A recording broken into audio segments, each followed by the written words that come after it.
Bonjour à toutes et à tous. Nous allons attendre encore 1 ou 2 minutes pour laisser à tout le monde le temps de se connecter. On est plus d'une centaine aujourd'hui, donc on laisse quelques instants puis on vous revient avec notre contenu.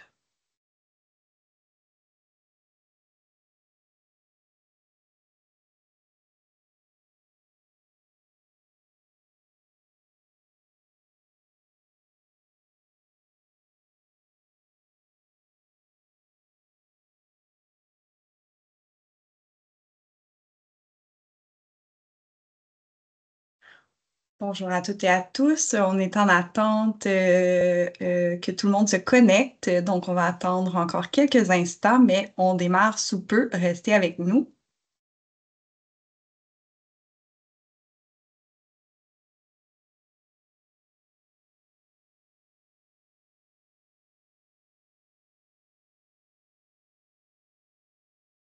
J'en profite pour dire à celles et ceux qui sont déjà connectés que la rencontre d'aujourd'hui sera enregistrée. Vos caméras et vos micros sont fermés, mais c'est pour nous permettre de rendre disponible le contenu par la suite pour YouTube, pour peut-être vos collègues qui n'auraient pu se joindre à nous aujourd'hui ou d'autres personnes là, de l'industrie qui souhaiteraient accéder au contenu également. On va démarrer dans quelques instants.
Donc, bonjour à toutes et à tous. On va démarrer notre webinaire aujourd'hui sur les programmes en efficacité énergétique d'Hydro-Québec, financement pour vos projets. Mon nom est Karine Cazot et je suis directrice principale communication stratégique et développement durable à la PCHQ. Je tiens à vous dire d'entrée de jeu que vos caméras et vos micros sont fermés. On enregistre le webinaire, donc vous ne serez pas visible et on le rendra disponible sur YouTube par la suite pour permettre à vos collègues et d'autres personnes qui n'auraient pu se joindre à nous aujourd'hui d'accéder quand même à ce contenu fort intéressant. On est vraiment heureux et heureuse de vous voir si nombreux aujourd'hui réunis avec nous pour ce webinaire. On est vraiment conscient que les conditions de marché actuelles, les taux d'intérêt qui sont et qui demeurent malgré une petite baisse au mois de juin, des taux d'intérêt qui demeurent élevés. Et c'est difficile pour les entreprises en construction, en rénovation, ainsi là, que pour vos clients qui souhaitent rénover leur propriété ou en acheter une nouvelle. Donc, c'est la raison pour laquelle, à la PCHQ, on cherche à soutenir l'industrie par différentes mesures de représentation auprès des gouvernements, mais aussi par le biais d'outils de partage d'informations, de programmes qui peuvent favoriser la construction et la rénovation. On sait aussi que le potentiel d'efficacité énergétique dans le bâtiment résidentiel existant est énorme. Selon une étude qu'on a réalisée plus tôt cette année avec Dunsky Énergie et Ressources naturelles Canada, ben, ce serait entre 11 et 15 TWh qu'on pourrait aller chercher en rénovant efficacement nos bâtiments. C'est l'équivalent de 2 fois la production du barrage La Romaine ou l'alimentation en électricité de la grande région métropolitaine de Québec durant 1 an. Donc, c'est énorme. Et ben, vous pouvez nous aider à y arriver, notamment grâce au programme d'Hydro-Québec, deux programmes là, qui seront à l'honneur aujourd'hui. Vous allez en effet découvrir là, comment Logivert et Solutions efficaces peuvent soutenir vos clientes et clients en bénéficiant d'une aide financière pour l'installation d'équipements efficaces. Vous allez pouvoir en apprendre plus aujourd'hui pour guider votre clientèle dans ses choix et vérifier aussi si vous êtes admissible à une rémunération incitative. Donc, nos présentateurs aujourd'hui, François Baron, qui est délégué développement de marché à Hydro-Québec.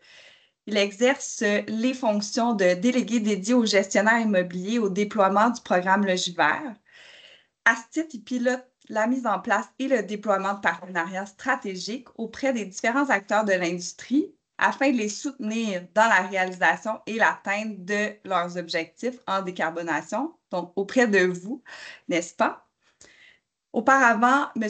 Baron était à l'emploi de ILO, qui est une filiale d'Hydro-Québec, et il était gestionnaire développement des affaires, où il a pu contribuer au lancement de nouveaux programmes pour les secteurs résidentiels, commercial et également municipal. Donc, M. Baron est titulaire d'un bac en design de l'environnement de l'UQAM. Il sera accompagné dans sa présentation par son collègue Jacques Bélanger, qui, lui, est représentant Logivert chez Groupe Marketing International.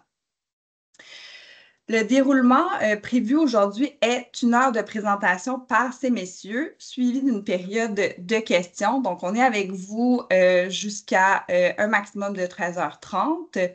Les questions, nous les prendrons tout au long du webinaire, mais on y répondra à la fin seulement. Et on prendra les questions qui sont vraiment relatives au contenu du webinaire, de la présentation de M. Baron et Bélanger, donc concernant les programmes Logivert et Solutions efficaces. Donc, voilà pour le déroulement. Messieurs Baron et Bélanger, à vous la parole. Oui, merci beaucoup pour l'introduction, la présentation.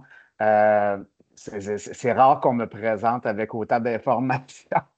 C'est spécial. Puis c'est toujours spécial aussi de venir faire un webinaire, de ne pas voir les gens à qui on s'adresse. Mais bon, on est habitué, c'est la nouvelle réalité.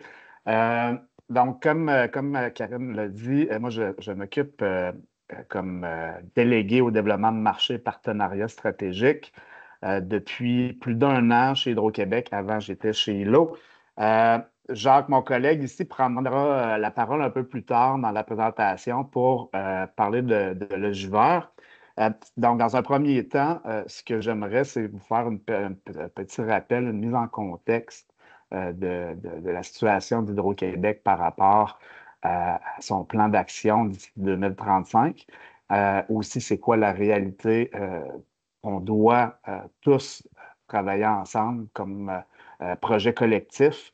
Et par la suite, on parlera des programmes. Il va y avoir un volet solutions efficaces où on va pouvoir faire un petit tour de roue de qu'est-ce qui est disponible pour vous. Et par la suite, le programme Logivert où on va s'attarder un peu plus longtemps. Je pense qu'il va être intéressant d'en apprendre un peu plus, surtout que le programme est tout nouveau. Il a été lancé officiellement cette année, en 2024.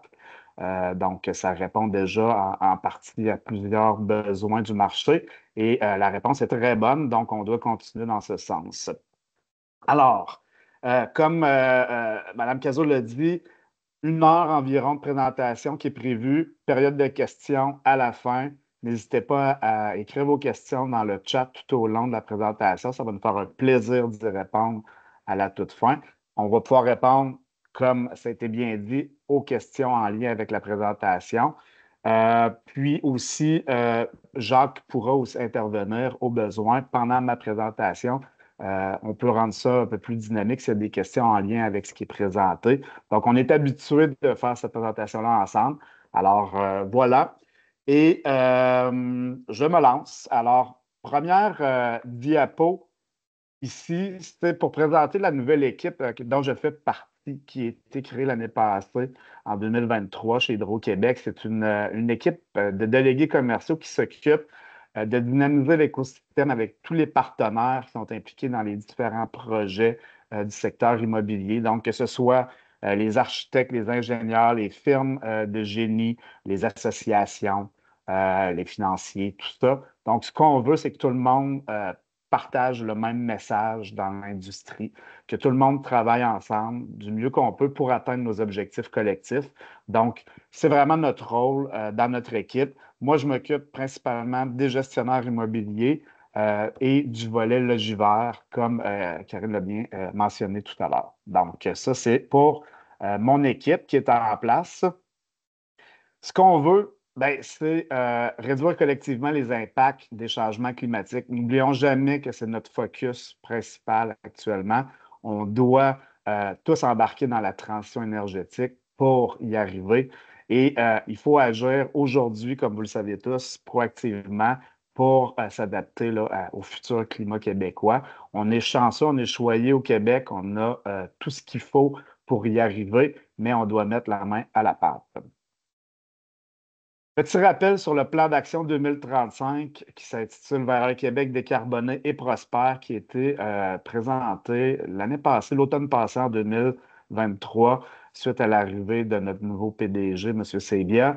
Ce plan d'action-là est disponible sur le site web d'Hydro-Québec, bien sûr. Il est évolutif, donc ce que je vous présente aujourd'hui peut éventuellement être modifié dans le temps, ça va de soi. C'est en fonction des résultats qu'on aura. Mais on voit ici dans le tableau là, qui vous est présenté, là, c'est quoi la trajectoire projetée d'électricité. Mme Cazot en a fait part tantôt, là, parlait du barrage de la Romaine, là, de c'est quoi sa capacité en termes d'énergie. Bien, ce qu'on sait, c'est qu'actuellement, Hydro-Québec peut produire environ là, 200 TWh annuellement. OK? D'ici 2035, on va devoir ajouter 60 TWh de plus. Donc, on pourrait dire environ là, le tiers de la production actuelle. C'est gigantesque. Mais regardez d'ici 2050 pour atteindre la pleine décarbonation, qui est l'objectif projeté par le gouvernement du Québec, on va devoir doubler notre production. Donc, un deuxième Hydro-Québec qui doit être quasiment mis en place pour atteindre nos objectifs de décarbonation. Comment ça se, comment ça se distribue pour le 2035? Bien, il y a 75 du 60 TWh additionnel là, qui va être consacré à la décarbonation, juste pour ça. Dans ce 75 %-là, 40 pour l'électrification du transport, 35 pour la décarbonation des industries et bien sûr là, la balance là, qui va être pour la croissance économique normale là, du marché québécois. Alors, ça, c'est les chiffres avec lesquels on compose actuellement.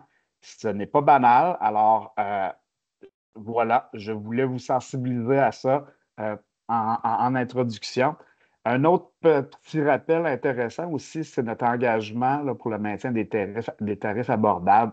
Donc, si vous voyez ici là, au niveau résidentiel, là, on se compare à d'autres grandes villes nord-américaines, on a des tarifs très avantageux. Même chose au niveau du commercial. Si on se compare là, à une ville comme Boston, là, on voit là, qu'on est de tiers plus abordable. Et au niveau de l'industriel, même chose, si on se compare à d'autres grandes villes dans le monde, vous voyez là, que nos tarifs sont très, très compétitifs. Et c'est ce qui fait aussi qu'on est très attractif par d'autres entreprises, industries dans le monde qui veulent venir s'installer ici. Alors, il faut gérer ça intelligemment pour s'assurer qu'on croit là, de la bonne façon sans gaspiller notre énergie. Je passe à la prochaine diapo. Notre objectif collectif. Donc, en efficacité énergétique, là, on dit souvent là, que ce qu'on veut d'ici 2035, d'ici l'horizon 2035, c'est diminuer la demande d'énergie de 21 TWh. 21 TWh, c'est l'équivalent de la consommation annuelle de plus de 1 million 200 000 ménages au Québec. Donc, c'est pas banal. 21 TWh, si vous vous souvenez le petit tableau que je vous ai montré tantôt, là, où on voyait 60 TWh de plus d'ici 2035. Donc, le tiers qu'on regarde à mettre en place en efficacité énergétique. Donc, on va en parler un peu plus loin, comment on peut être plus efficace énergétiquement grâce à nos programmes. Du côté de la puissance, alors, ce qu'on veut, c'est retrancher un total de 3500 mégawatts de puissance d'ici 2035. Et ça, c'est l'équivalent de la puissance combinée de la Manic 5 et de la totalité de la romaine. Donc, ça, c'est d'ici 2035. La bonne nouvelle, c'est qu'on est sur la bonne voie, mais on doit en faire plus pour atteindre notre objectif. Je vais en parler un petit peu dans les prochaines diapos de ce qu'est la puissance. Là. Vous entendez souvent parler des pointes hivernales qui sont problématiques au Québec. Bien, c'est en lien justement avec cette puissance-là. On parle là, d'approximativement une centaine d'heures par année qui deviennent problématiques pour le réseau où on, on fonctionne à pleine capacité. Et là, ben, quand on arrive au total de ce qu'on peut fournir et qui fait très froid, ben, on est obligé de se tourner vers des solutions alternatives. Donc, actuellement, c'est très rare, mais on va se tourner vers nos voisins du Sud. On va acheter de l'énergie qui va être plus dispendieuse pour se protéger, mais aussi c'est de l'énergie qui vient de sources non propres. Donc, ça ne nous aide pas dans notre objectif de se décarboner, d'aller acheter de l'énergie non propre à l'étranger. Alors, ce qu'on propose, c'est diminuer tout le monde ensemble un petit peu notre consommation pendant ces 100 heures-là annuellement. OK? Et ce qui fait en sorte qu'on va libérer un peu, on va laisser le réseau respirer un petit peu. Puis en échange, ben, Hydro-Québec offre a une offre tarifaire très avantageuse pour les clients qui participent à cet effort-là. La gestion de la demande de la puissance, ce dont je viens de parler, comment ça se manifeste? Bien, j'ai un beau tableau ici qui montre là, le 3 février 2023 à 17h30, on a eu une pointe historique. On est monté à 42 702 mégawatts d'utilisation en puissance. Vous voyez sur le tableau à la droite, là, on a actuellement là, une capacité d'à peu près 39 000 mégawatts. Donc, on l'a dépassé. Qu'est-ce qu'on a fait? On s'est tourné vers les marchés étrangers. Puis quand on dit 39 000, c'est vraiment tout combiné, là, éolien, solaire, tout ce qui est énergie propre là, que Hydro-Québec peut utiliser, là, c'est ce qu'on a là, comme capacité. Puis, il va de soi que jamais on va arrêter de fournir nos clients. Donc, on n'a pas le choix de se tourner vers l'achat d'énergie à l'étranger. Mais on peut éviter ça et il y a des programmes, il y a des offres qui existent, comme le programme de gestion de la demande de la puissance pour les clients affaires, où il y a des offres très avantageuses. L'hiver dernier, là, à titre d'exemple, il y a eu à peu près, si ma mémoire est bonne, 6 événements qui ont été demandés aux clients qui sont inscrits à cette offre-là. 6 événements d'environ 3 heures de participation. Donc, à peu près 20 heures de participation le dernier hiver. Et il y a des clients qui ont eu de super beaux crédits sur leur facture à la fin de l'hiver en échange de leur participation pour 20 heures d'effort avec des montants en argent, des belles récompenses. Donc, c'est dans ce sens-là qu'on travaille. Du côté résidentiel, ben, il y a l'offre tarification dynamique qui est disponible pour les clients, ou il y a l'offre ILO aussi, qui est toute nouvelle, qui permet aux clients de le faire de façon automatisée, sans qu'ils aient à contrôler quoi que ce soit. Alors, quand on parle de gestion de la demande de la puissance, on ne dit pas de tout arrêter les équipements, mais on dit juste de diminuer un peu la consommation pendant quelques heures qui sont à fort achalandage pour pouvoir libérer, donner un petit peu d'espace sur le réseau. Alors, ça, c'était une petite partie. Je pourrais répondre à des questions à la fin de la rencontre s'il y en a en lien avec ça. Mais aujourd'hui, on va se concentrer un peu plus sur le programme Solutions efficaces et surtout le jus vert, comme je l'ai dit tantôt. Alors, le programme Solutions efficaces, qu'est-ce que c'est en tant que tel?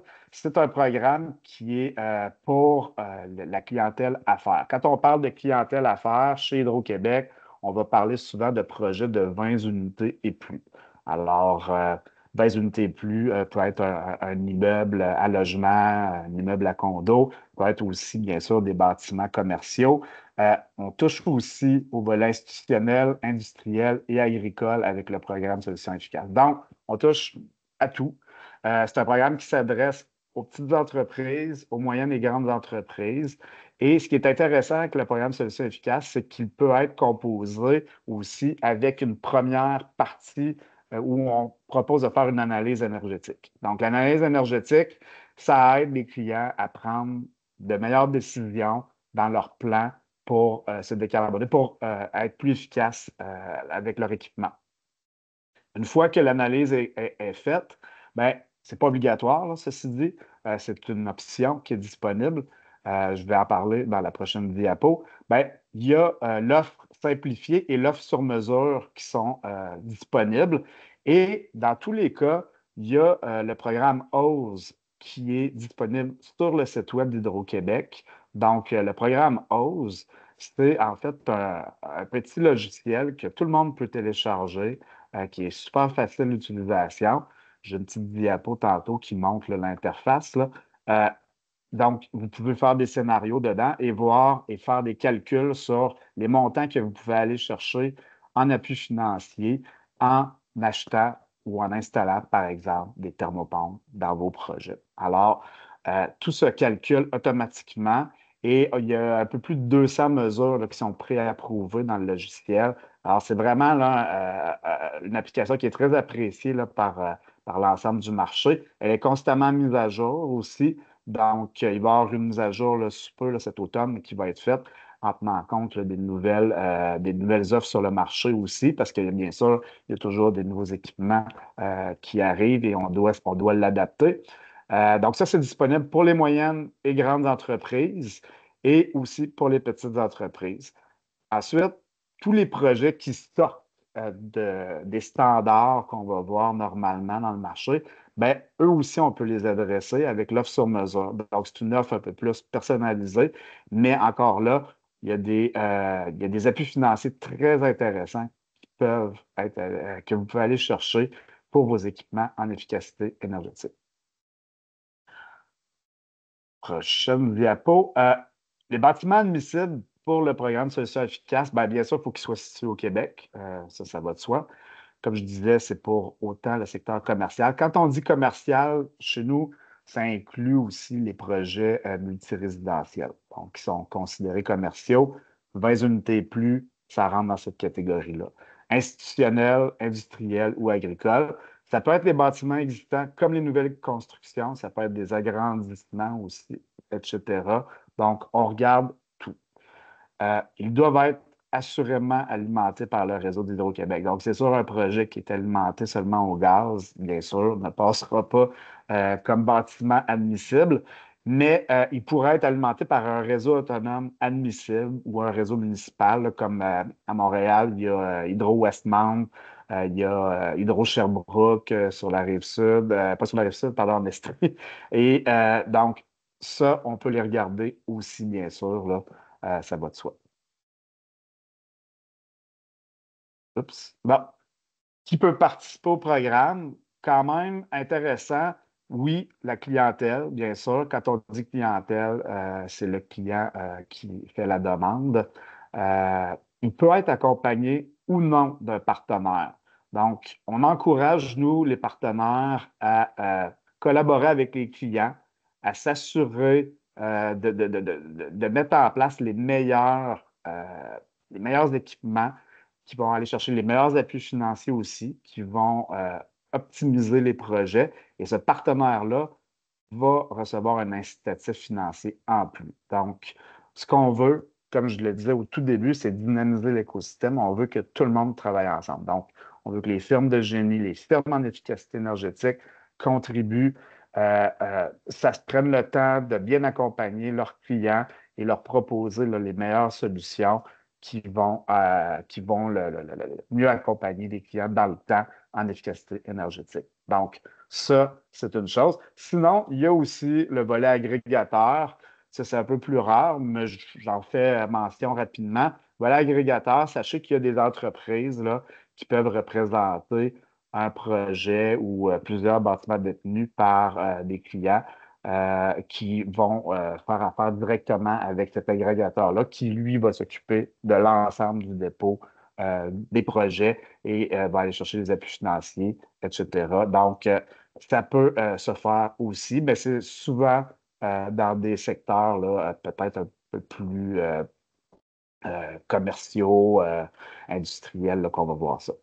Un partenaire, là, pour que ce soit clair, c'est une entreprise qui est autorisée par le participant puis qui accompagne ce dernier au fin du programme. Donc, juste que ce soit clair, mais on pourra en reparler à la toute fin, bien sûr, pendant la période de questions, s'il y a. Euh, je continue. Le volet analyse énergétique, je vais vous expliquer rapidement qu'est-ce que vous pouvez aller chercher avec ce volet-là. C'est nouveau depuis mai 2022. Donc, le but, là, c'est vraiment de trouver des projets potentiels là, qui peuvent utiliser là, de façon la plus efficace possible l'électricité dans un projet. L'objectif, aider le client dans sa prise de décision, super important. Des fois, vous n'avez pas nécessairement toutes les connaissances ou aussi le meilleur topo là, de ce qui est disponible, là, comme je le disais là, actuellement comme équipement sur le marché. Alors, cette analyse-là va vous aider à mieux connaître là, qu'est-ce que vous pouvez faire pour optimiser vos projets, pour générer des économies d'électricité. C'est important d'en faire mention. Les projets, quand ils sont efficaces énergétiquement, oui, ils peuvent revenir moins cher avec les appuis financiers, mais c'est surtout que dans le temps, ils vont faire en sorte que la facture d'Hydro-Québec va être moins élevée. Donc, l'objectif, c'est de couvrir une partie des coûts reliés à l'analyse. Souvent, ça couvre la totalité de l'analyse en passant. Et bénéficier aussi de l'accompagnement des experts et expertes chez Hydro-Québec, en plus de la firme là, qui va faire l'analyse. L'appui financier, super intéressant. C'est un total de 50 000 potentiel pour faire l'analyse énergétique qui est disponible en appui financier. Il y a un premier versement qui est fait jusqu'à 40 des coûts, donc jusqu'à concurrence de 20 000 qui est versé après l'approbation du rapport d'analyse énergétique. Puis là, c'est super important ici. Quelqu'un qui veut faire une analyse énergétique doit obligatoirement faire la demande à Hydro-Québec avant de donner le mandat à une firme pour faire l'analyse. Sinon, elle risque d'être refusée. Le deuxième versement, lui, la balance, jusqu'à 60 des coûts, donc jusqu'à concurrence de 30 000 est versé une fois que les mesures sont appliquées, que le projet est réalisé, que ce soit une ou plusieurs mesures là, de l'analyse. Là. Et Hydro-Québec, là, donc, peut payer jusqu'à 100 de la facture d'analyse, maximum 50 000 des coûts totaux admissibles. Alors ça, ici, voilà l'analyse énergétique, programme solution efficace. C'est disponible pour les projets, là, comme je le disais, de 20 unités et plus dans les différents ou les différentes catégories là, que je vous ai mentionnées tout à l'heure. Ensuite de ça, je passe cette partie. L'offre simplifiée, j'en ai déjà parlé beaucoup. Je vais sauter rapidement là, cette partie-là. Pour les petites entreprises, on parle souvent de la clientèle là, qui est au tarif G, excluant les organismes publics. Donc, l'appui financier, c'est jusqu'à 90 des coûts admissibles. Puis le seuil d'admissibilité est réduit à 1 000 Tout est calculé par l'outil OSE là, qui est disponible en ligne sur le site web d'Hydro-Québec. Ensuite, pour le volet moyennes et grandes entreprises, donc si on se concentre sur l'offre simplifiée, ben, l'appui financier, c'est encore une fois tout calculé par l'outil OSE et le seuil d'admissibilité est établi à 2 500 Il n'y a aucun mesurage ni calcul supplémentaire à fournir et cette offre-là est disponible pour la clientèle aux moyennes et grandes entreprises, tarif affaires, ainsi qu'aux organismes publics. Alors, ça, c'est pour l'offre simplifiée. L'offre sur mesure, elle, va venir appuyer des projets avec des mesures complexes, là, novatrices, et ça peut être jusqu'à 75 des coûts admissibles, 3 millions de dollars maximum par projet. Donc, oui, vous avez bien lu, c'est quand même des gros montants que les entreprises peuvent aller chercher et des économies déterminées là, grâce au mesurage ou à un calcul théorique, bien sûr. Ensuite, petite diapo ici qui montre l'outil OSE. Là. Donc, c'est un logiciel qui a l'air un peu d'une autre génération, mais sachez qu'il fonctionne très bien. Il marche en 3 étapes. Vous voyez, hyper simple. Première étape, vous choisissez le type de marché, la nature, est-ce que c'est un bâtiment nouveau, un bâtiment existant, est-ce qu'il est tout à l'électricité, multisource, il peut être au gaz et à l'électricité, par exemple, et c'est quoi le tarif. Une fois que vous avez appliqué la première étape, vous passez à la deuxième étape et venez ajouter les équipements de votre projet. Et comme je disais, tout se calcule automatiquement. Donc, dans le cas présent, ici, il y a eu un accumulateur thermique là, qui apporte 28 000 d'appui financier et un système de récupération de chaleur là, pour les évacuations d'air qui rapporte 15 590 et 45 avec des luminaires Adel. Des luminaires, là, c'est un peu plus rare aujourd'hui. Là, ça va l'être de plus en plus, ceci dit, là, parce que pas mal tout le monde a adapté la technologie Adel, mais pour un total de 51 764,26 qui est versé en appui financier. Et une fois que ce calcul-là est approuvé par le client, il peut, en étape 3, envoyer la demande. Et s'il y a un partenaire qui collabore au projet, on voit ici dans le bas de l'écran, là, entourant en jaune, le montant, la rémunération incitative qui va être versée en plus au partenaire, en plus du montant qui est offert au client. Donc, étape 3 complétée, vous pèsez sur la petite enveloppe, ça s'en va chez Hydro-Québec.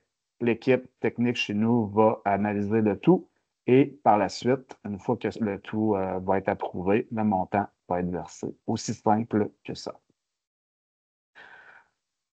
Si vous désirez en savoir plus sur le programme Solutions efficaces, j'ai un petit QR code ici qui amène directement sur la page du programme, là, sur le site web d'Hydro-Québec.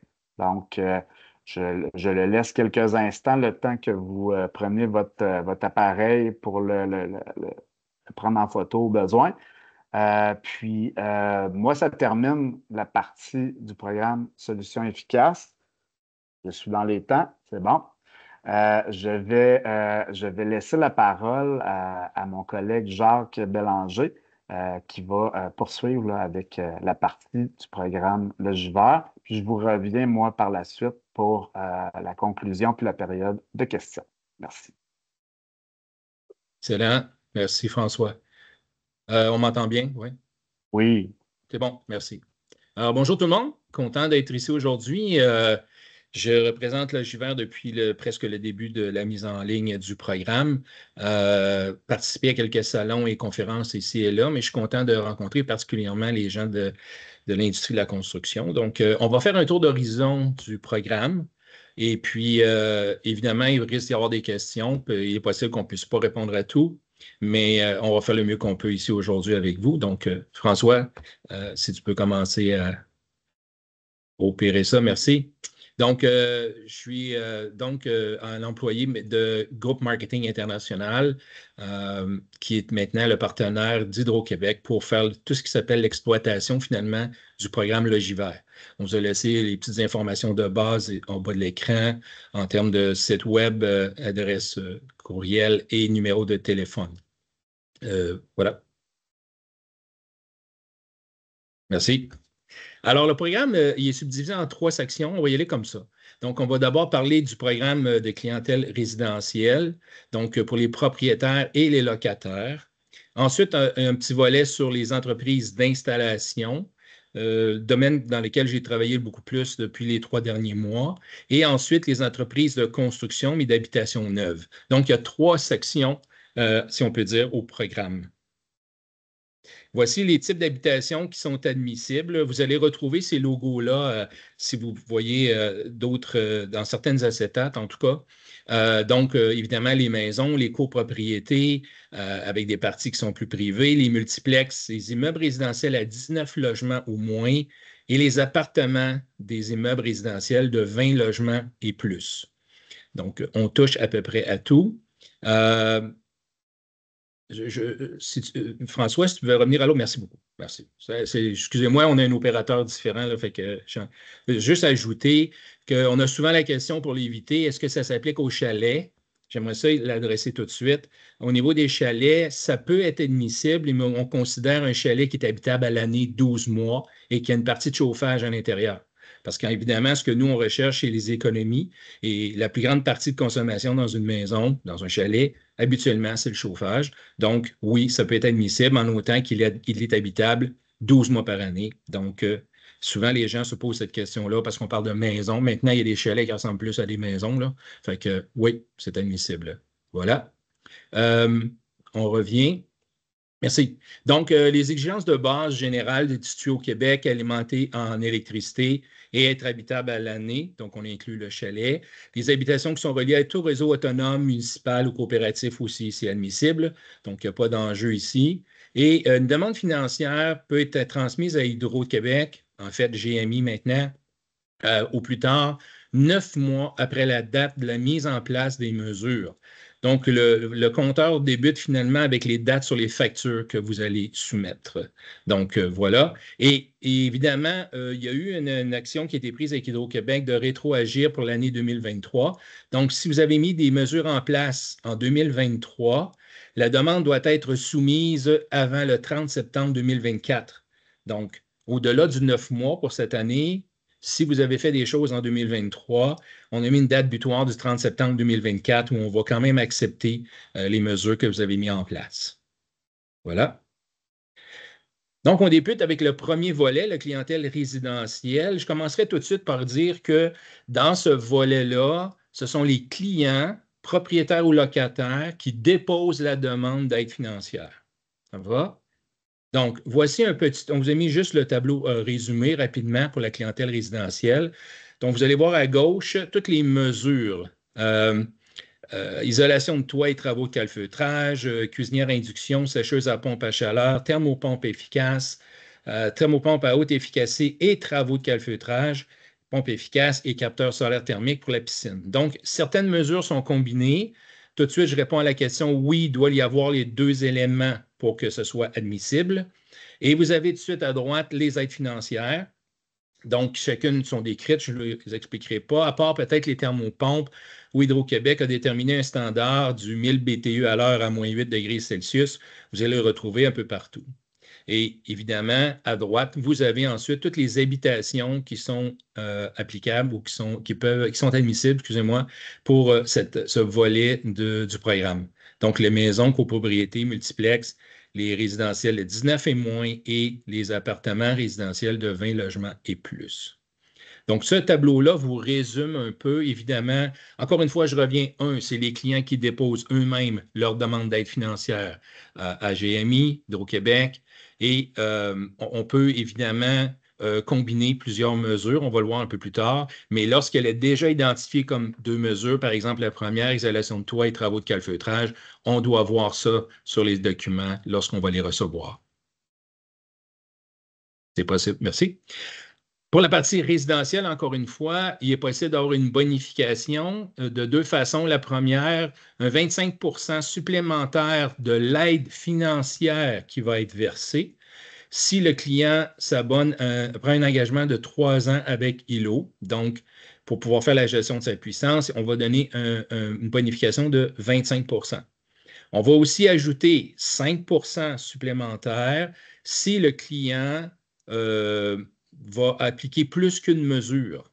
Donc, si par exemple, si on était dans le tableau tantôt, disons qu'on fait l'isolation de toit, le calfeutrage et qu'on ajoute une pompe pour la piscine, on est rendu avec deux mesures, donc 5 supplémentaires. Donc, les deux combinés dans le cas du clientèle résidentiel, s'ils appliquent l'engagement de 3 ans et des mesures multiples pour leur résidence.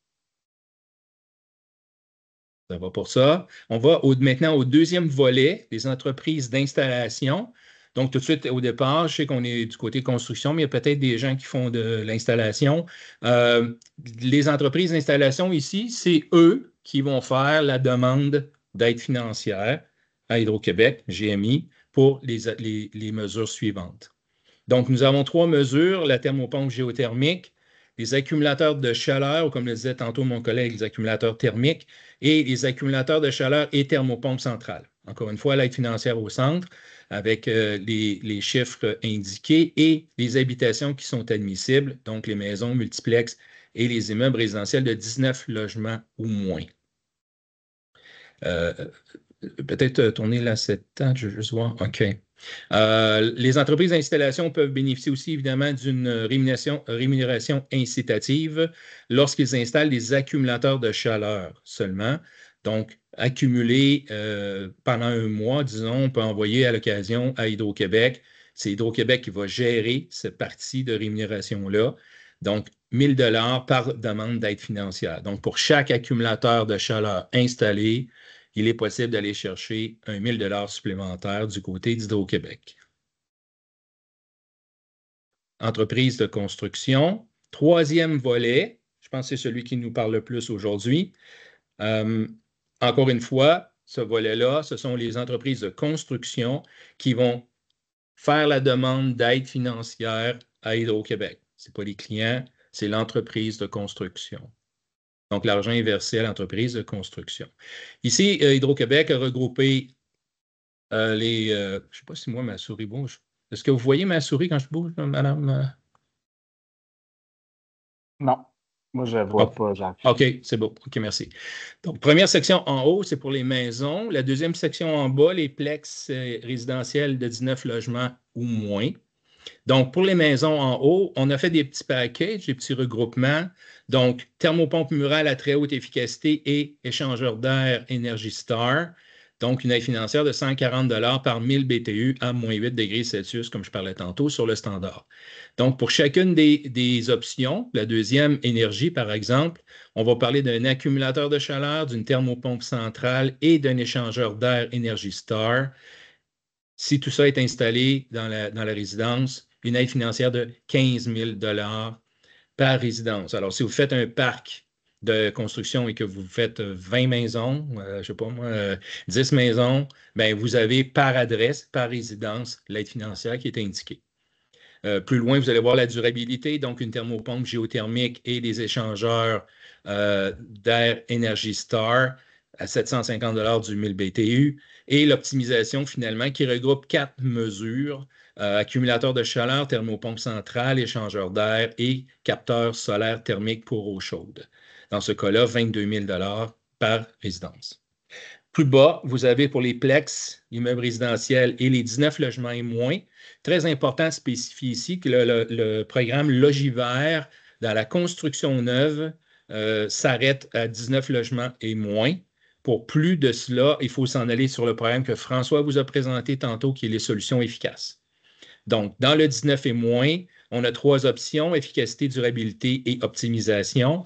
Donc, en efficacité, une thermopompe murale à très haute efficacité, 120 du 1000 BTU à moins 8. Durabilité, une thermopompe géothermique, aide financière à 750 du 1000 BTU à l'heure. Et l'option optimisation, qui est la thermopompe murale à très haute efficacité et les capteurs solaires thermiques pour l'eau chaude à 175 du 1000 BTU à moins 8 degrés Celsius. Voilà, donc ce sont chacune des options qui sont disponibles par rapport au type d'habitation que vous allez entreprendre.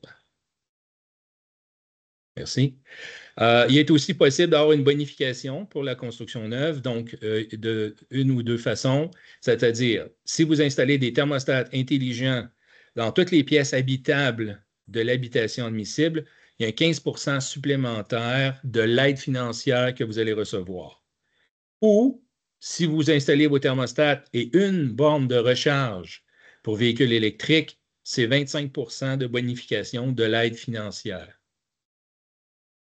Donc, c'est un ou l'autre. Et c'est remis à partir de l'aide financière qui vous est versée. Merci. Donc, le programme Logivert, évidemment, on est toujours, et surtout Hydro-Québec est à l'affût des fraudes et des cas de fraude. Donc, Hydro-Québec s'associe à aucune entreprise dans le secteur d'activité lié aux mesures du programme d'efficacité Logivert. Si une personne, entreprise offre un service au nom d'Hydro-Québec, elle va être poursuivie en justice.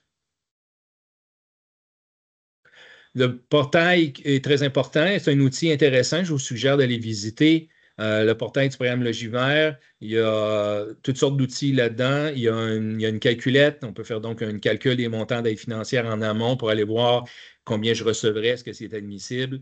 On peut évidemment compléter la demande d'aide financière, annexer les documents qui sont demandés et suivre sa demande au fur et à mesure des semaines lorsque vous l'avez déposé. Donc, tout ça est accessible sur le site d'Hydro-Québec. Évidemment, encore une fois, je reviens pour dépendamment du volet qui va les déposer, mais tout le monde s'en va au même endroit pour le faire. Et les documents et tout, et tout, et tout. Donc, je spécifierais simplement que pour les thermopompes en particulier, vous avez sur le site Internet une liste, un fichier Excel qui a tous les numéros de modèles ou AHRI, dépendamment de quel langage vous parlez, pour voir s'ils sont d'abord admissibles et même, je crois qu'on indique encore les aides financières qui sont reliées à chacun des équipements.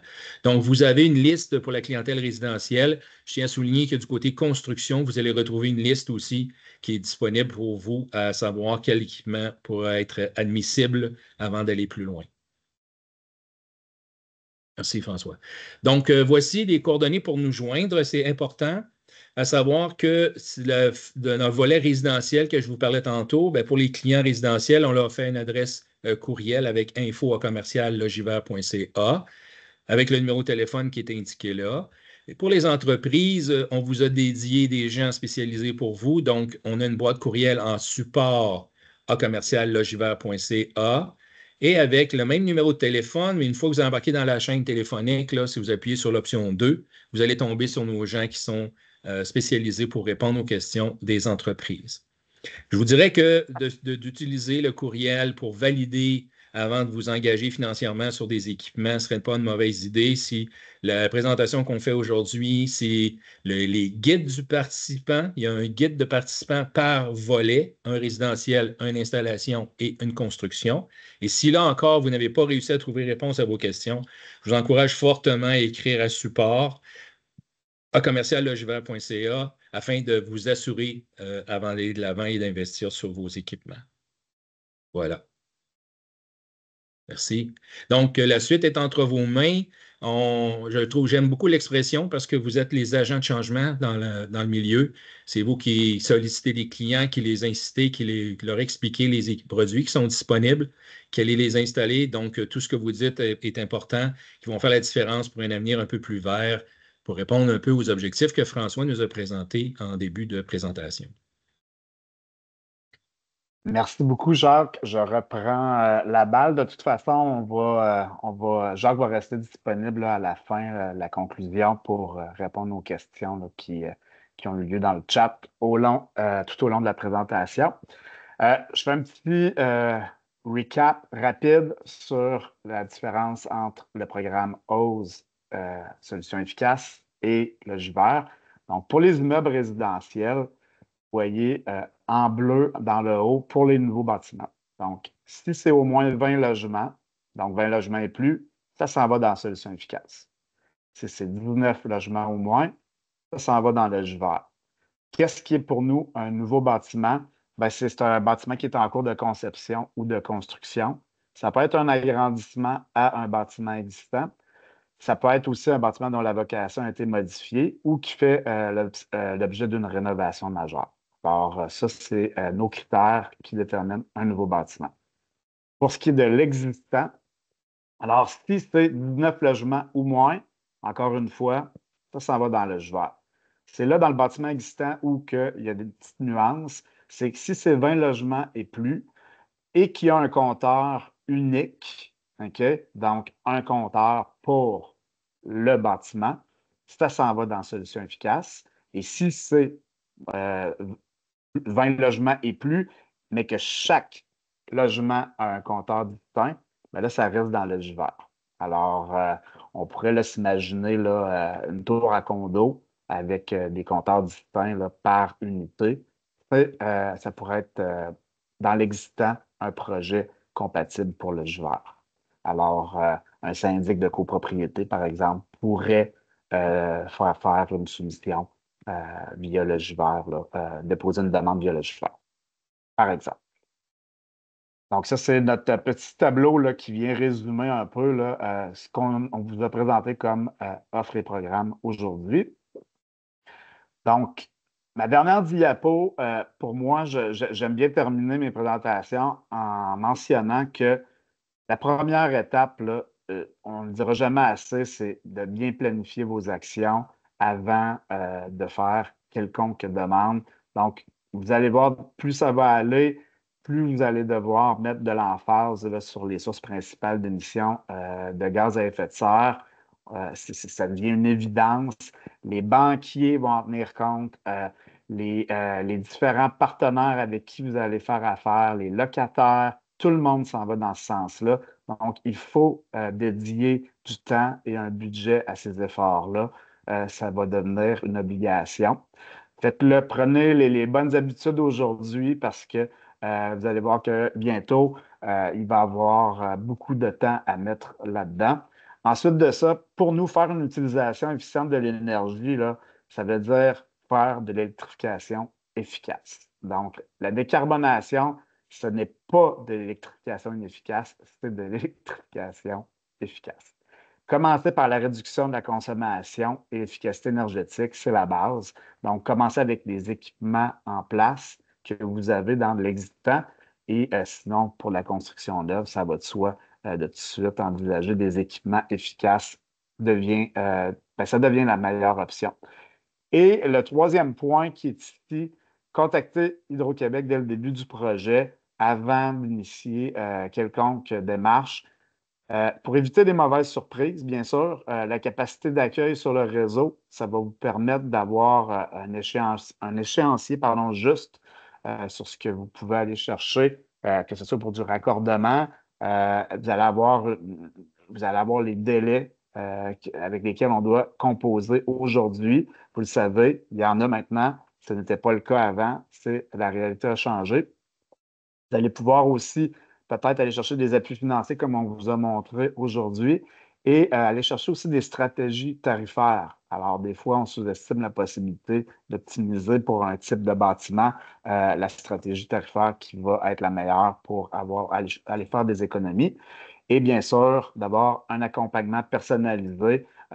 On a des équipes dédiées. Les gens sont ouverts à toutes les questions. Vous avez vu, on vous a partagé des numéros d'appel, des sites web pour pouvoir aller consulter pour avoir l'heure juste. Alors, n'hésitez pas à utiliser ces numéros, ces points de contact. Ça va nous faire plaisir là, de collaborer avec vous. Alors, c'est l'heure de la période des questions. On est rendu. Ah, c'est bon. On est 7 minutes en avance. Alors, comme on a dit, les questions, on va prendre les questions qui sont dans le chat. Les micros sont fermés là, pour l'audience. Mais ici, je vous laisse un QR code qui vous permet aussi, en allant sur cette page de formulaire contact, vous allez pouvoir vous inscrire et faire mention là, de qu'est-ce qui vous intéresse principalement dans qui aimeriez-vous, quel programme vous aimeriez avoir de l'information additionnelle. Donc, nous, on va pouvoir venir envoyer ça au bon département pour que vous puissiez avoir l'accompagnement nécessaire en fonction de vos besoins. Alors, je laisse là quelques instants. Puis là, ben, je pense qu'on pourrait tranquillement là, passer là, aux questions. Karine, je ne Oui, sais pas si c'est toi qui reprends le relais. oui, absolument.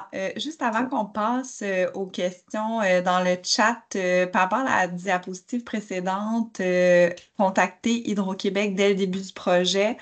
Oui. Par rapport à la capacité d'accueil sur le réseau, est-ce que on passe toujours par le canal support à Logivert ou est-ce que au niveau de la capacité d'accueil, il y a un autre courriel ou numéro de téléphone? Oui, c'est une bonne question.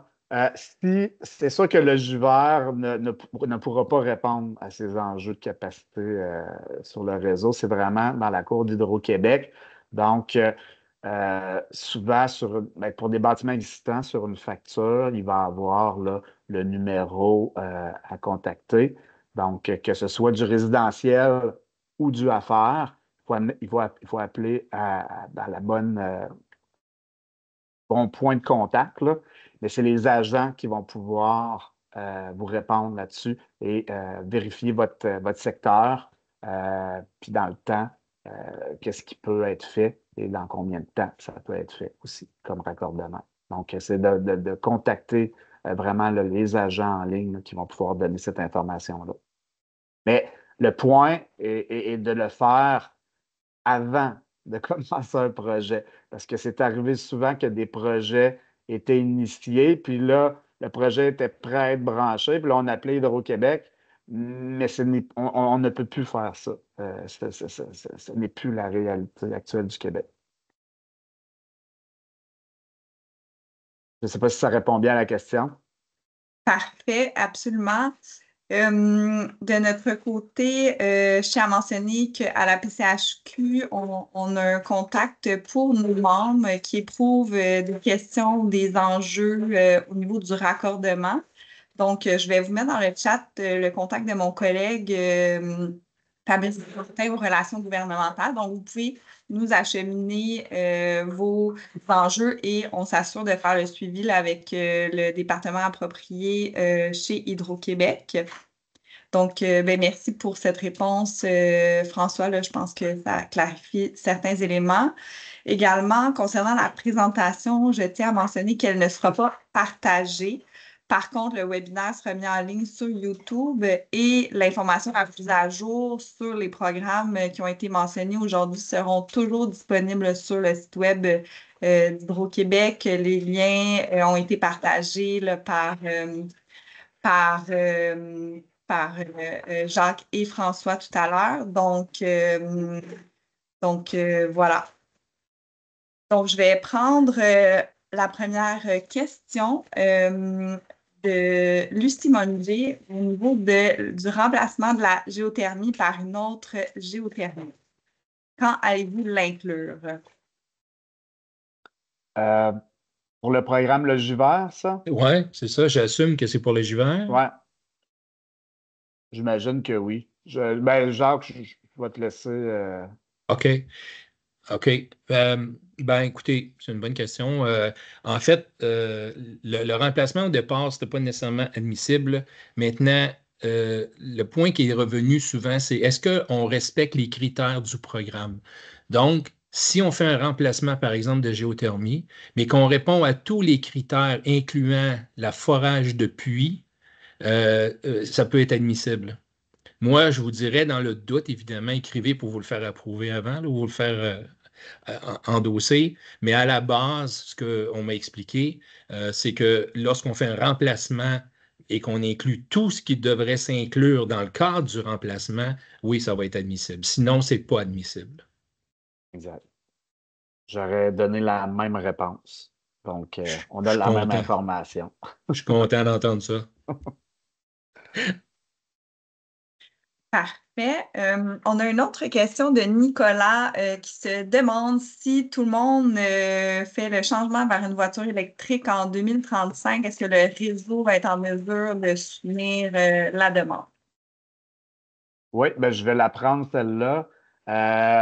C'est une question très complexe en même temps parce que l'enjeu avec les voitures électriques, c'est pas qu'il y en ait plus, c'est qu'elles se rechargent toutes en même temps, encore une fois. Donc, c'est là l'importance de participer à des programmes de gestion de la demande de la puissance. Comme je l'ai dit tantôt, en tout début de présentation, euh, on parle d'une centaine d'heures par année qui sont problématiques, là, approximativement, annuellement. C'est sûr qu'éventuellement, si la pression avec l'arrivée des voitures électriques va être peut-être en dehors, en plus de ces 100 heures-là dans l'année. Mais si tout le monde fait de la gestion de la demande de la puissance de façon intelligente, ça ne devrait pas être problématique. Donc, c'est pour ça qu'on s'en va vers des systèmes automatisés, des systèmes intelligents qui vont pouvoir faire en sorte que par exemple, entre 17 heures et 21 heures, une soirée très froide d'hiver où tout le monde recharge en même temps, tout le monde chauffe en même temps, de peut-être dire à la borne de recharge, ben, commence donc la recharge à 22 heures. De toute façon, elle va être prête quand même, elle va être rechargée quand même le lendemain matin pour le départ là, au moment opportun. Donc, c'est vraiment cette approche-là là, qu'on doit mettre de l'avant là, pour bien gérer l'arrivée des voitures électriques. Alors, la réponse est non, ça ne devrait pas être un problème qu'il y ait plus de voitures électriques. Parfait, merci beaucoup. Mélina, pardon, Tanguy-Duchesne se demande si les manufactures vont être admissibles aux deux programmes parce qu'elle travaille pour une manufacture de portes et de garage qui a plusieurs usines et centres de distribution. Donc, est-ce qu'on se retrouve ici dans un code d'agrégateur? Comment Les- voyez-vous cela? Juste pour j'ai mal capté au début, c'est des Une entreprises. manufacture Manufacture. de portes de Ouais, garage avec ouais. plusieurs usines et un centre de distribution. Ouais, ben là, il faudrait voir le tarif sur la facture pour voir c'est quel type là, ben, c'est un compte à faire, ça. Ça ne va pas dans le juvère, assurément.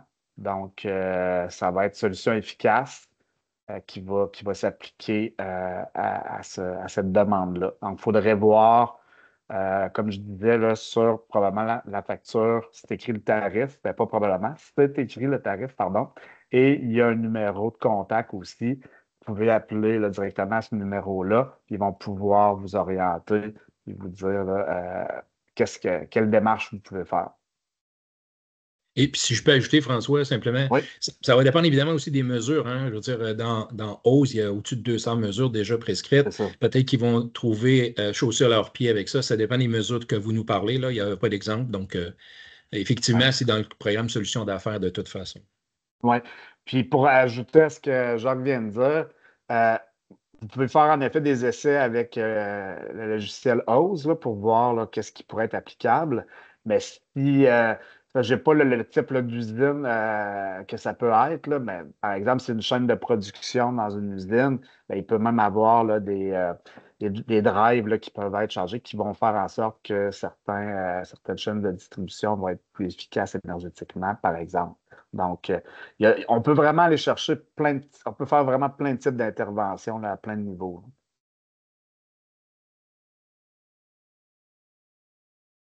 Voilà. Parfait, merci. Donc, ce qu'on retient ici, c'est vraiment là, de valider les spécificités relatives à notre projet avec les mesures qu'on prévoit mettre en place, de valider ça là, possiblement par courriel ou au téléphone avec les coordonnées qu'on a données et que j'ai remis dans le chat. Parfait. Prochaine question. Est-ce qu'une habitation de type maison mobile sur pilotis, c'est admissible? Nous demande Mathieu Fauché. Je peux prendre ça, François, si tu veux. Ouais, vas-y. Évidemment, ici, on va parler de logivert en partant. Donc, dans les critères, on ne parle pas d'une maison sur salage. Là. On va parler, tu sais, on parlait de chalet tantôt. Hein. S'il est habitable à l'année, on va l'admettre. Donc, le fait des pilotis ne m'inquiète pas. Ce qui m'inquiète plus, c'est de savoir est-ce qu'elle est habitable à l'année. Hein? Est-ce qu'il y a un chauffage à l'intérieur aussi qu'on veut améliorer? Donc, ces critères-là sont les premiers qui sont regardés. Fait que je ne crois pas que vous ayez d'enjeu avec une maison mobile sur pilotis. Peut-être que je regarderai l'option isolation, par exemple, peut-être, Mhm. et calfeutrage, qui serait probablement admissible encore une fois. Mais le fait que vous soyez sur pilotis, je ne crois pas que ce soit un facteur discriminant. Je vais ajouter quelque chose à ça, moi, parce que j'aime bien en parler quand on fait des présentations. Euh, un des ennemis de l'efficacité énergétique, c'est les plaintes électriques. OK? Donc, ce qu'on vient faire avec nos programmes, c'est de dire, au lieu d'installer des plaintes électriques, essayer peut-être d'envisager un autre équipement, comme une thermopompe, par exemple. Là. On sait que là, dans certaines situations, c'est plus complexe, là, on en est conscient, mais peut-être de vous questionner, de vous challenger à savoir est-ce que je pourrais envisager une autre source de chauffage qui est moins énergivore puis qui pourrait faire un travail plus efficace. Donc, dans une maison mobile, il y a moyen de se poser cette question-là aussi, je pense. Là. tout dépendant là, comment elle est construite. Là. Ouais. Oui, tout à fait.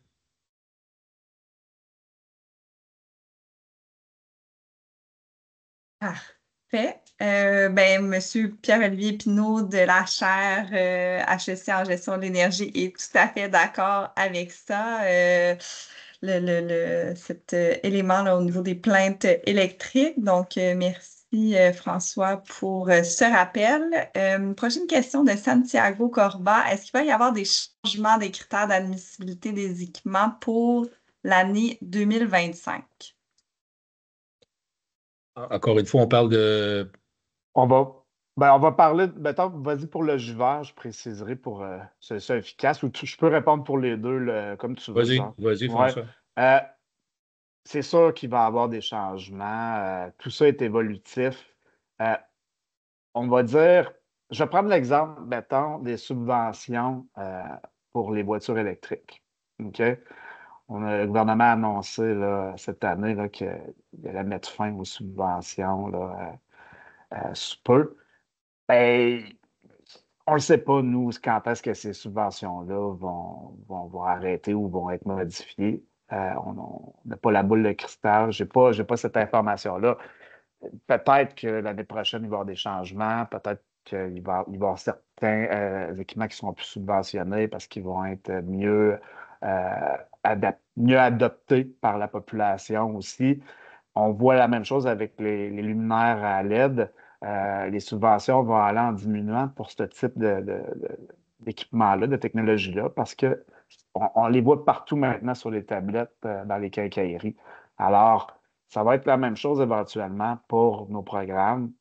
Je vous dirais d'en profiter pendant qu'ils sont là. Ça serait ma recommandation forte, autant pour le jus vert que pour solutions efficaces. Donc, c'est un peu ça ma réponse et recommandation message. Parfait, merci beaucoup pour cette réponse. Une autre question, effectivement, qu'on reçoit souvent, là, nous aussi à la PCHQ, est-ce que les subventions d'Hydro-Québec peuvent être combinées aux aides financières de Renault Climat? La, Je- la ouais, réponse, c'est non. On va y aller sec. La réponse, c'est non. En fait, il peut y avoir une combinaison de programmes.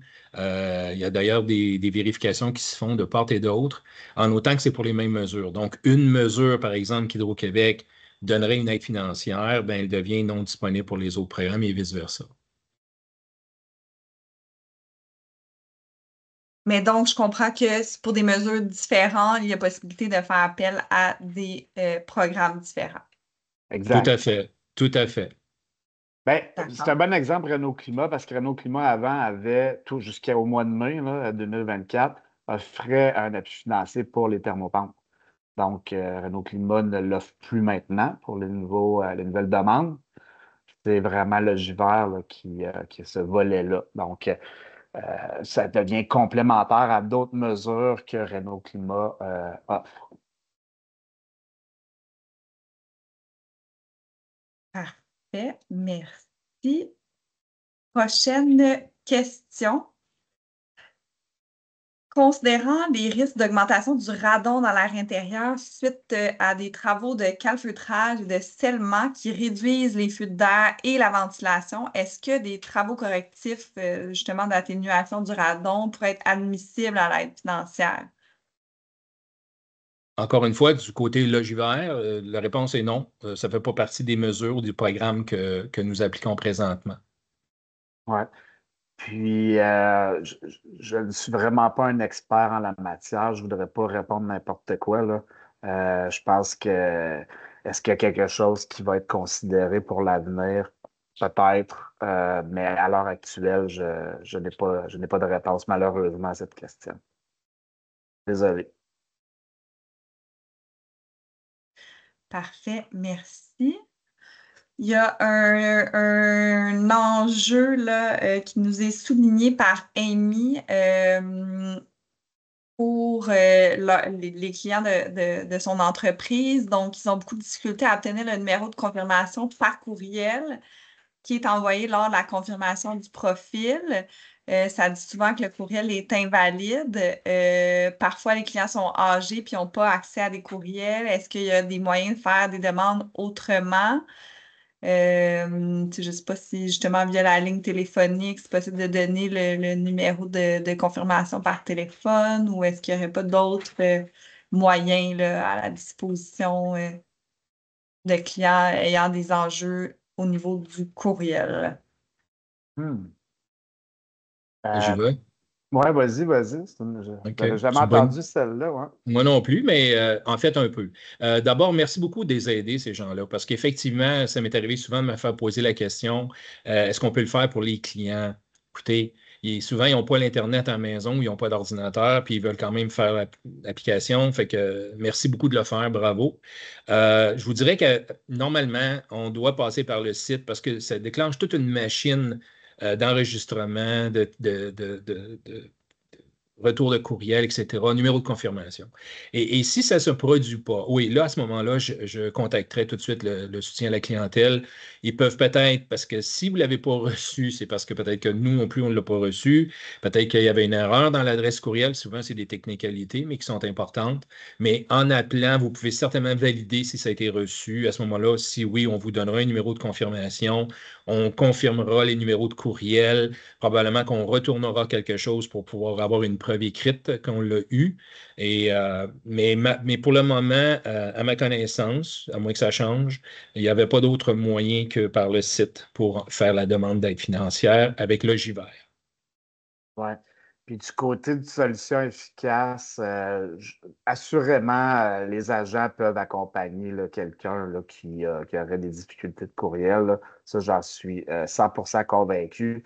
Donc, je ne pense pas que c'est une problématique à ce niveau-là, là. Pas du tout.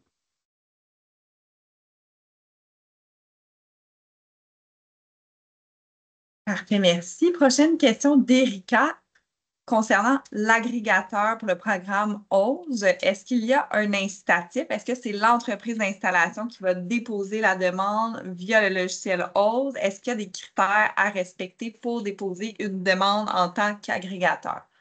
Oui.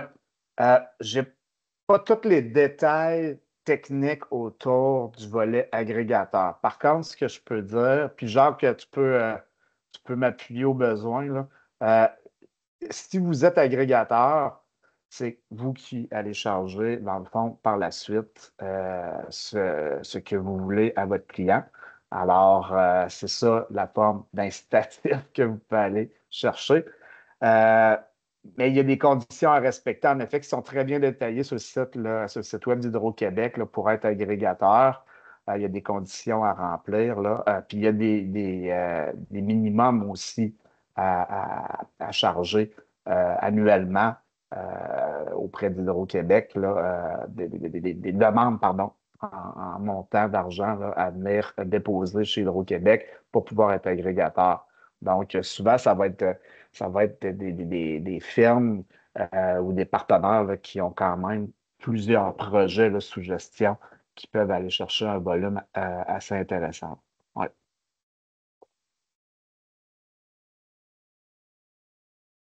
Parfait, merci. Une question très pointue de Martin qui demande si on installe une thermopompe à haute efficacité, que le client est avec îlot, on a la bonification de 25. Est-ce qu'il existe un module qui permet de faire arrêter la thermopompe durant les pointes ou des pics de courant ou si la thermopompe va continuer de fonctionner durant les fameuses 100 heures là, qui sont problématiques? Veux-tu que je la prenne, Je te Jean? laisse, François, ancien Ouais, gestionnaire de ILO. oui. Donc, quelqu'un qui a ILO en partant, ILO va venir gérer les thermostats intelligents. Les thermostats intelligents actuellement, ILO, ne sont pas linkés avec les systèmes centraux, donc comme les thermopompes. Par contre, ILO est en train d'ouvrir son écosystème à tous les joueurs. Donc, il y a actuellement un joueur qui euh, un système de contrôle central qui est compatible avec la plateforme ILO, qui pourrait venir donc de façon automatisée arrêter le fonctionnement de la thermopompe ou diminuer le fonctionnement de la thermopompe pendant une période de pointe appelée. Alors, ça, c'est possible. Éventuellement, il va en avoir d'autres. Maintenant, quelqu'un qui a un système thermopompe à la maison et qui a eu l'eau, pour exemple, des plaintes électriques dans sa maison, peut programmer son thermostat pour sa thermopompe lui-même, se créer un horaire lui-même pour participer à des événements de pointe. Alors, donc, c'est possible, mais ça prend le thermostat ou l'application qui permet de le faire de façon programmée ou manuellement. Alors, je pense que c'est plus là qu'il faut vérifier là, c'est quoi le système, c'est quoi le thermostat, là, s'il est compatible ou non.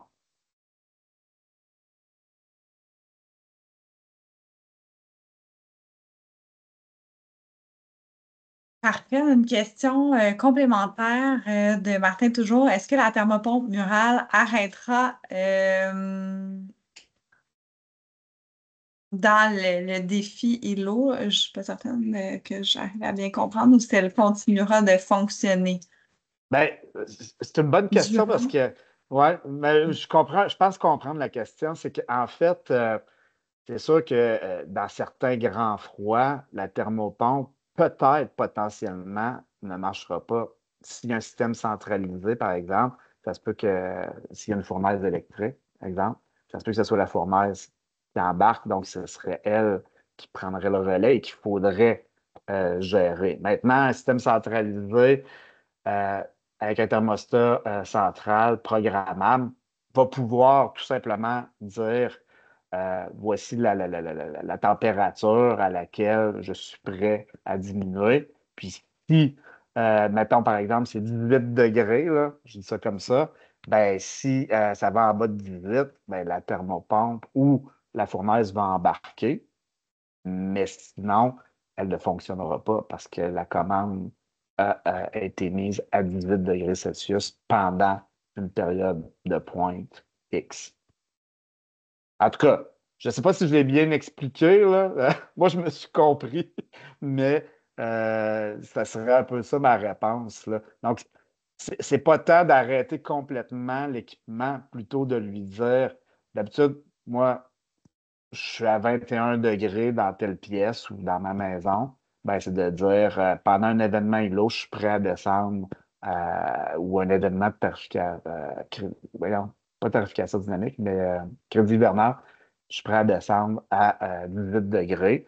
Ben, de 21 à 18, c'est l'efficacité, c'est la puissance là, qu'on va pouvoir là, diminuer là, pendant cette période-là. Parfait.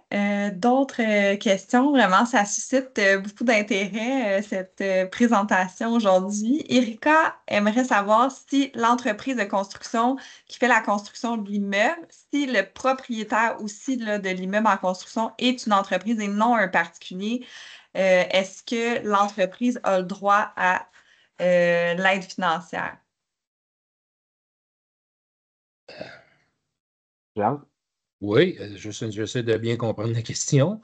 L'entreprise de construction qui fait la construction de l'immeuble, le projet est en construction, donc c'est l'entreprise de construction qui fait les demandes d'aide financière à GMI, là, Ouais. d'Hydro-Québec. Si le propriétaire de l'immeuble en construction est en Mais compagnie, c'est la même entreprise, par exemple. Tu sais, si on a ouais, un promoteur qui construit, par exemple, puis Erika, désolée, je me fais votre porte-parole, mais si on a un promoteur qui construit pour des condos locatifs, puis que l'entreprise va demeurer propriétaire du bâtiment, est-ce qu'elle est éligible à l'aide financière? ouais. Oui. Ben, en fait, la réponse est oui, parce que je vais le prendre de l'autre côté, on n'admet pas l'autoconstruction, mais sauf si c'est une entreprise de construction qui construit son immeuble. Donc, Mm, oui, c'est admissible. tout à fait. Si c'était ça la question, là, oui, c'est admissible. Ouais. Je répondrais oui et Parfait. oui, tu sais, dans le sens que si c'est quelqu'un qui construit une tour à logement, puis après ça, en fait la gestion, par exemple, ben, ça va être, si c'est sous la même entreprise, va y avoir une demande qui va être faite de toute façon comme entreprise de construction. Puis après ça, l'entreprise de gestion ou la même entreprise va poursuivre ses opérations. C'est ça. Parfait. Lucie aimerait porter à votre attention là, que pour le remplacement d'un thermopompe, il semble que c'est très facile d'inclure les numéros ARI dans la portion client. Donc, elle souhaitait porter cela à votre attention. Mathieu, oui, allez-y. Je veux juste être sûr, on peut le faire actuellement. Donc, si quelqu'un fait sa demande dans le JVR, il n'y a pas besoin de regarder tous les modèles disponibles parce qu'il y en a énormément. Donc, on peut juste écrire le numéro ARI du modèle de thermopompe et l'outil de recherche va le trouver instantanément et il va pouvoir appliquer le bon crédit, le bon appui financier en fonction du modèle qui a été entré. Parfait. Mathieu se demande si les équipements de climatisation, ventilation, chauffage d'une maison unifamiliale neuve construite en 2023 seraient admissibles dans le cadre de Logivert si la demande est soumise avant septembre 2024. Donc, il souhaite valider que sa compréhension est la bonne. Oui. Alors, oui. Très bonne question. En fait, ce qu'on disait, pour le 2023, c'est applicable jusqu'en septembre 2024 pour la rétroaction. En notant, Donc, il vous évidemment, que ça reste... répond. Pardon. Allez-y, M. Bélanger. Oui, non, c'est ça. Donc, évidemment, en notant que ça réponde aux critères du programme, que ce soit dans les critères qui sont les mesures qui sont déjà définies et qui sont déjà expliquées. Mais dans ce cadre-là, oui, il y a une rétroaction au 1er janvier 2023 et vous avez jusqu'à septembre 2024 pour le faire. Ouais. Puis j'ajouterais, aller sur le portail Logivert, là, aller le faire tout de suite, aller voir entrer les numéros là, d'équipement que vous avez. Ça se fait très facilement, très rapidement. Puis vous allez avoir le calcul qui va se faire tout de suite. Vous allez pouvoir déposer votre demande. Ça ne demande pas grand-chose. Ça prend la preuve du contrat d'installation. Ça prend la preuve, la fiche, comment on dit ça, Jacques, excuse-moi, j'ai comme un blanc. La fiche, pas la fiche signalétique, la fiche, La plaque signalétique. la plaque signalétique de l'équipement et une preuve, bien sûr, là, d'adresse. Là. Donc, vous allez pouvoir, soumettre la demande par la suite. Moi, je vais faire du pouce sur ce petit bout-là, si je me permets, une page publicitaire pour le JVR. Évidemment, lorsque vous envoyez vos demandes à titre d'entreprise de construction, on demande beaucoup de photos. On vous demande d'envoyer les photos d'équipement, etc.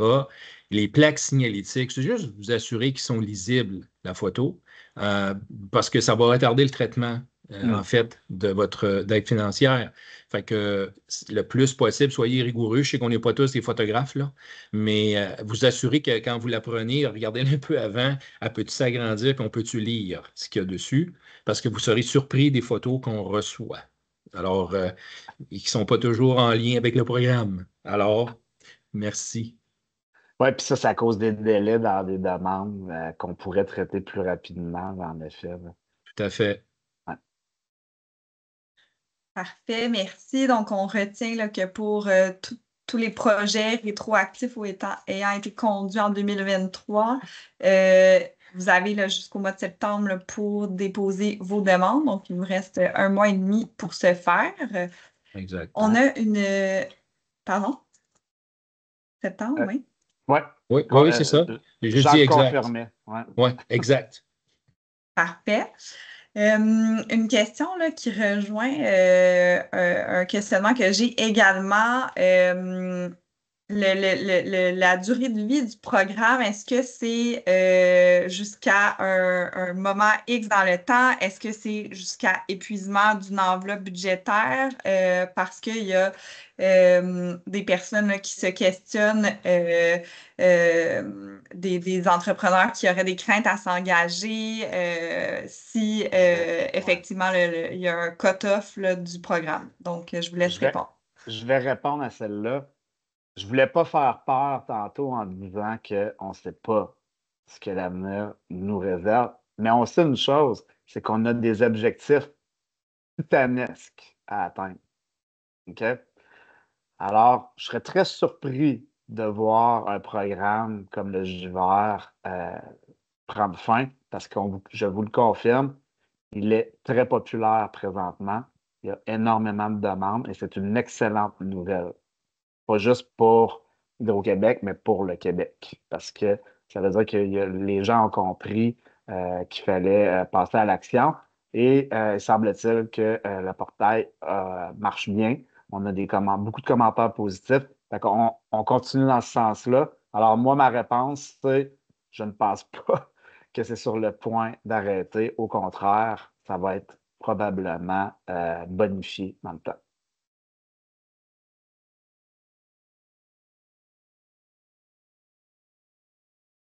Parfait, merci. Là, j'essaie de voir là, dans toutes nos questions restantes parce qu'on n'aura pas le temps de tout y répondre là, d'ici les 5 dernières minutes qui nous restent. Ceci étant dit, justement, j'en profite pour vous dire que on vous enverra là, un courriel récapitulatif suivant le webinaire avec le lien vers l'enregistrement sur YouTube si vous voulez réécouter. Également là, les adresses courriel, numéro de téléphone de contact là, pour toute question supplémentaire là, qui n'aurait pas pu être répondue aujourd'hui. Donc, je pense qu'on a quand même le temps d'en prendre une ou deux supplémentaires. Martine se demande si pour le l'ogiver résidentiel, si on remplace une thermopompe, mais par un modèle plus efficace, est-ce que c'est admissible? Pour le JVER, évidemment. Oui. Le remplacement de thermopompe n'est pas admissible. Donc, par contre, je vous suggérais de vous référer au guide du participant. Il y a certaines clauses parfois qui sont identifiées quand il y a eu des problématiques particulières, mais de facto, de règle générale, non, le remplacement de la thermopompe n'est pas admissible. Oui, c'est ça. Puis j'amène une précision, à moins que votre thermopompe actuelle ait 15 ans. Là. Donc, là, c'est différent dans le sens que je pense que les garanties de thermopompe sont de 12 ans là, en plus. Donc, ça serait. En tout cas, je, je ne vois pas de problématique à remplacer une thermopompe qui est en fin de vie. N'est-ce pas, Jacques? La remplacer, oui, mais est-ce qu'elle va être admissible au programme? Moi, je vous dirais, faites-vous le confirmer parce que Ouais. selon ma compréhension, pour le moment, ce n'était pas admissible. Mais comme le disait François tantôt, c'est très évolutif le programme. Il peut y avoir des modifications et des changements aussi. Fait que dans le doute, écrivez un petit courriel et faites-vous confirmer votre changement. Tout à fait.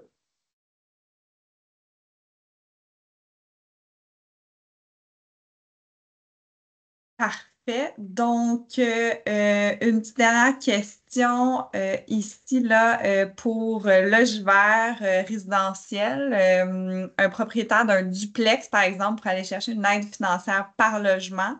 Donc, 2 demandes admissibles pour l'ajout d'une thermopompe efficace par logement. Effectivement, en fait, on pourrait le simplifier en disant que les demandes se font par adresse. Donc, oui, pour chacun de ces logements, il pourrait avoir droit à l'aide financière. Parfait. Euh, bon, désolée, Lucie, là, si j'ai mal compris tout à l'heure votre question au niveau là, du numéro ARI. Ensuite, Lucie Lessard, elle, se re-questionne à savoir pour une construction résidentielle, si c'est l'entreprise de construction ou le client qui complète la demande. Là, je pense qu'on avait évoqué le tout en démarrage de présentation avec la distinction. Jean, vous voulez repréciser? Oui, c'est correct, il n'y a pas de problème. Mais en fait, oui. En fait, tant que c'est encore en construction, c'est l'entreprise de construction qui est responsable de faire la demande financière. Une fois que la construction est complétée puis qu'il y a une prise de possession par le client, pour nous, ça devient un bâtiment existant. Donc, ça serait admissible à d'autres volets, en autant qu'il n'y a pas déjà les mesures dans la maison. Mais lorsque c'est en construction, c'est l'entreprise de construction qui fait la demande d'aide financière. Parfait. Puis, ben, je vois l'heure, puis je vois les questions restantes là, qui peuvent être plus complexes. Au fond, là, je vous invite peut-être là, les personnes qui n'ont pu obtenir de réponse dans le temps qu'on avait aujourd'hui à vraiment les transmettre par les adresses courriels qui ont été partagées. Je les ai aussi remises dans le chat. Là. Donc, pour ceux qui veulent les coordonnées là, de M. Bélanger, je les ai remises dans le chat, donc elles sont là. Et on va aussi vous envoyer un courriel avec les coordonnées, avec l'enregistrement du webinaire. Donc, ça ne s'arrête pas là. Également, là, je tiens à vous mentionner comme le disait M. Baron tout à l'heure, les objectifs sont titanesques et nous, on est vraiment engagés là, à être un allié là, de la transition et à favoriser là, ce changement-là. Et donc, on souhaite inscrire ce type de webinaire-là avec Hydro-Québec notre calendrier 2 fois par année pour les mises à jour, pour répondre aux questions, pour vraiment outiller les entreprises de la construction et de la rénovation, autres partenaires de l'industrie là, pour qu'on puisse tous et toutes emboîter le pas et réussir cette transition-là ensemble. Effectivement, on ne pourra le faire seul. Donc, merci d'avoir été là aujourd'hui. Merci pour vos questions. Merci également là, à messieurs Baron et Bélanger. C'était extrêmement riche les échanges qu'on a eus. Vraiment, ça suscite beaucoup d'intérêt. Le nombre de questions en est la preuve. Donc, on poursuit ce dialogue-là, on poursuit cette discussion et on poursuit cette transition. Merci. Je vous souhaite un magnifique après-midi et à une prochaine fois sans doute. Merci beaucoup. Merci. Bonne journée. Bonne journée.